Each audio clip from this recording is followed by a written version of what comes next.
Hi, నా పేరు doctor Gayatri. ఇవాళ ఆయిజింగ్ హెల్త్ కేర్ లో చేసే సికేడి ట్రీట్మెంట్ గురించి తెలుసుకుందాం. సికేడి అంటే క్రానిక్ కిడ్నీ డిసీజ్. ఇది chronic condition where kidney filtrate దెబ్బతిని టాక్సిన్స్, ఇంప్యూరిటీస్, తర్వాత ఎక్సెస్ ఫ్లూయిడ్ బాడీలో ఉండిపోతుంది అన్నమాట. ఇది అన్కంట్రోల్డ్ షుగర్, అన్కంట్రోల్డ్ బీపీ, తర్వాత ఎక్కువ డోసేజ్ ఆఫ్ పెయిన్ కిల్లర్స్ తీసుకోవడం వల్ల, తర్వాత కొకైన్ లాంటి మత్తు పదార్థాలు సేవించడం వల్ల, స్మోకింగ్, డ్రింకింగ్, తర్వాత కంజెనిటల్ డిజార్డర్స్, పాలిసిస్టిక్ కిడ్నీ ఉండడం, ఇమ్యూనిటీ డిజార్డర్స్, లూపస్ వల్ల, తర్వాత frequent urinary tract infections, blockages వల్ల ఈ సికేడి డిసీజ్ అయ్యే అవకాశం ఉంది. ఇది రీనల్ ఫంక్షన్ టెస్ట్ చేసి సీరం క్రియాటినిన్ లెవెల్స్, తర్వాత ఈజిఎఫ్ఆర్ అనే టెస్ట్ ద్వారా కిడ్నీ ఫంక్షన్ యొక్క స్టేటస్ తెలుసుకోగలం అన్నమాట. ఈ serum creatinine levels minimal kidney damage stage 1, తర్వాత ఈజిఎఫ్ఆర్ లెస్ దాన్ 5 ఉంటే స్టేజ్ 5 కింద మనం దీన్ని కన్సిడర్ చేసి even end stage renal failure కేసెస్లో డయాలసిస్, తర్వాత రీనల్ ట్రాన్స్ప్లాంట్ అడ్వైస్ చేస్తారు. కానీ మన ఆయిజింగ్ హెల్త్ కేర్లో నియో ఆయుర్వేద మిరకల్ రింగ్స్ ట్రీట్మెంట్తో డెఫినెట్గా కంప్లీట్ రివర్సల్ ట్రీట్మెంట్ చేయగలం. అన్కంట్రోల్డ్ షుగర్ అండ్ బీపీ వల్ల ఇండ్యూస్ అయిన ఈ సికేడి మా దగ్గర sugar care, cardiovascular care, liver care, gastro care, edema powder, తర్వాత గ్రాన్యులా క్యాప్సూల్స్ అని చెప్పి ఈ ట్రీట్మెంట్ ఇవ్వడం జరుగుతుంది. ఈ ట్రీట్మెంట్ మొదలెట్టినప్పుడు మేము blood thinners and cholesterol controlling statin medicines ఇమీడియట్గా ఆపేస్తాము. షుగర్ కోసం వాడే మెడిసిన్స్, ఓరల్ మెడికేషన్స్, తర్వాత ఇన్సులిన్ తీసుకుంటూ ఉంటే ఈ రెండు కంటిన్యూ చేయమని చెప్తాము. If they are using BP tablets, BP medicines continue చేయమంటాం. న్యూ కోర్స్ ఆఫ్ ట్రీట్మెంట్లో ఎవ్రీ 10 days HbA1c అసెస్ చేసి HbA1c రిజల్ట్స్ ప్రకారం షుగర్ మెడిసిన్స్ని if they are taking 1000 milligrams we taper to 500 milligrams, 250 milligrams అలా టాపర్ చేసి as and when HbA1c results తగ్గుతూ వస్తూ ఉంటే 7 మెయింటైన్ అయితే కంప్లీట్గా షుగర్ మెడిసిన్స్ స్టాప్ చేసేస్తాం.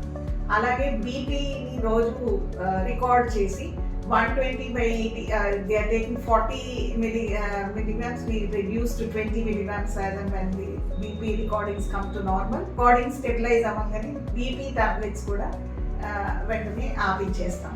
ఈ డ్యూ కోర్స్ ఆఫ్ ట్రీట్మెంట్లో first phase detoxification. First body అంతా డీటాక్సిఫై అవుతుంది, టాక్సిన్స్ అన్నీ రిమూవ్ అవుతాయి.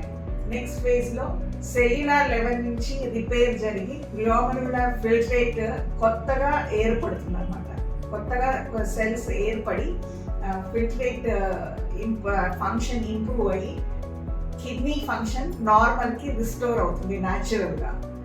దానివల్ల సీరం క్రియాటినిన్ లెవెల్స్ నార్మల్కి వస్తాయన్నమాట. Serum creatinine levels every 10 days assess చేస్తూ స్టేటస్ని గమనిస్తూ ఉంటాం. The patients who are undergoing dialysis, thrice a week dialysis వాళ్ళు serum creatinine levels normal reduce అయిన దాన్ని బట్టి ట్వైస్ వీక్, తర్వాత యాజ్ అండ్ వెన్ సీరం క్రియాటినిన్స్ ఇంకా తగ్గిన తర్వాత వన్స్ ఏ వీక్ సీరం క్రియాటినిన్ లెవెల్స్ నార్మల్కి వచ్చాక ఈజిఎఫ్ఆర్ రేట్ ఇంప్రూవ్ అయితే డయాలసిస్ని కూడా స్టాప్ చేస్తాం. ఎందుకంటే కిడ్నీ గ్లోమరులార్ ఫిల్ట్రేట్ నార్మల్గా రిస్టోర్ అయ్యి నార్మల్ ఫంక్షన్ న్యాచురల్గా ఏర్పడుతుంది కాబట్టి డయాలసిస్ చేయాల్సిన అవసరం ఉండదు. ఈ ట్రీట్మెంట్తో పాటు డయట్ కూడా చాలా important. Kidney friendly kidney diet అని అడ్వైస్ చేస్తాము. ప్రతి పేషెంట్కి కస్టమైజ్ చేసి ఒక డైట్ చార్ట్ ఇస్తాము.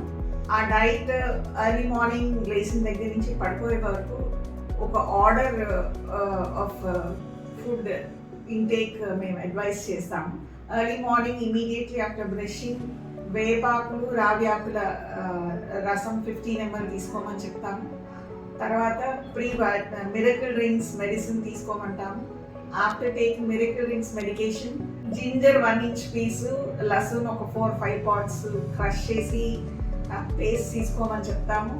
ఓవర్ నైట్ సోప్ చేసిన మెంతుల్ని నమిలి తీసుకోమంటాము. అది ప్రీబయాటిక్స్ లాగా పనిచేస్తుంది.